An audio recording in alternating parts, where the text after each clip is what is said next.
Waouh, comment je vais te présenter cette vidéo? Ça va pas être évident. Bon, en gros, moi je m'appelle Yann, je suis un gros passionné moto, mais je suis aussi un passionné des chiffres. J'adore passer mes motos au banc et faire pas mal de comparaisons. Récemment, j'ai échangé mon ancienne S1000 RR pour le RS V4. Ce pourquoi tu as cliqué sur cette vidéo, c'est de savoir entre les chiffres qui sont donnés constructeurs et les chiffres qu'on a en réel, qu'est-ce qu'on retrouve, quoi? Qu'est-ce qui passe réellement au sol et qu'est-ce que cette moto donne? Donc moi, ce que je vais essayer de faire, c'est de te donner mon ressenti et de te donner pas mal d'indications par rapport à ce que j'ai vécu avant avec mon S1000 RR et ce que je vis aujourd'hui avec mon RS V4. Alors c'est sans prétention, d'accord? Je suis un amateur, c'est plus simple. Je fais de la moto par passion, essentiellement sur piste, très peu sur la route. Bon, je vais essayer de faire au mieux pour pouvoir te expliquer ce passage au banc. En gros, le RSV4 et le S1000RR que j'avais à l'époque, on a des données constructeurs, mais chacune de ces données est assez différente. C'est-à-dire que sur la S1000RR, on a une moto qui est donnée pour 199 chevaux et elle est bien souvent au-dessus de ces 199 chevaux. C'est-à-dire que la mienne était optimisée et on arrivait à en sortir beaucoup plus. Mais je te garde la surprise pour plus tard parce que dans cette vidéo, je ferai une comparaison entre mon ancienne moto et ma nouvelle moto. Là, aujourd'hui, je vais essayer de te parler du RSV4, donc données constructeur 217 chevaux, on est sur la version 2021. C'est-à-dire que là, on a le modèle le plus récent possible. Là, même sur le 2022, il n'y a pas eu de modification ni moteur ni caractéristiques. Donc 217 chevaux, je l'ai déjà dit, la mienne est avec la demi-ligne Accra, la map qui est vendue aussi par Aprilia, donc on a la map Price, et un filtre à air MWR en version SBK. C'est important que je précise tout ça parce que quand tu passes au banc, chaque élément que tu ajoutes à ta moto, surtout sur l'admission, sur la partie échappement, va forcément influencer les résultats de la moto. Là, on va essayer de rentrer un petit peu dans les détails. J'ai récupéré les courbes et je vais essayer de te les présenter du mieux possible avec mes connaissances.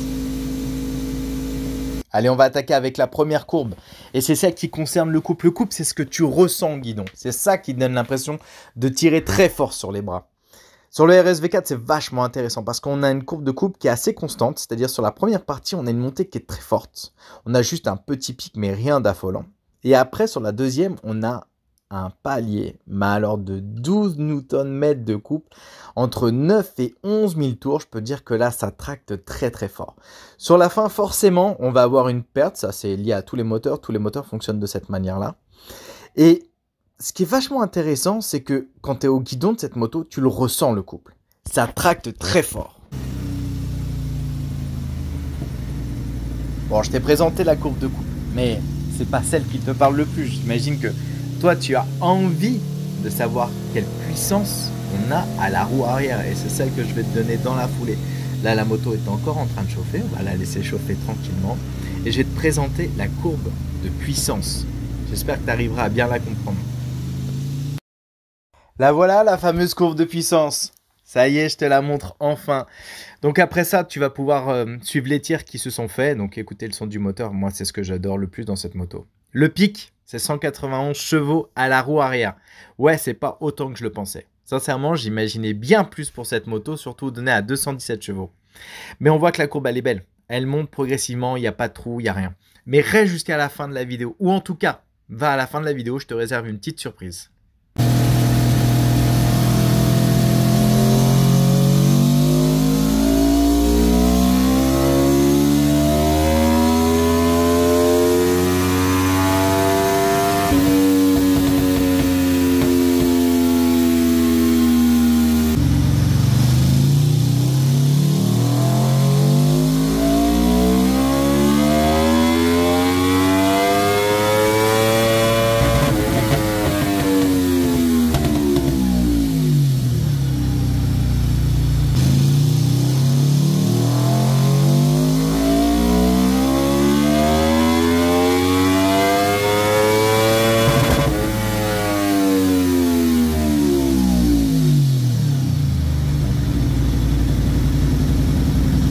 Voilà la surprise que je te réservais.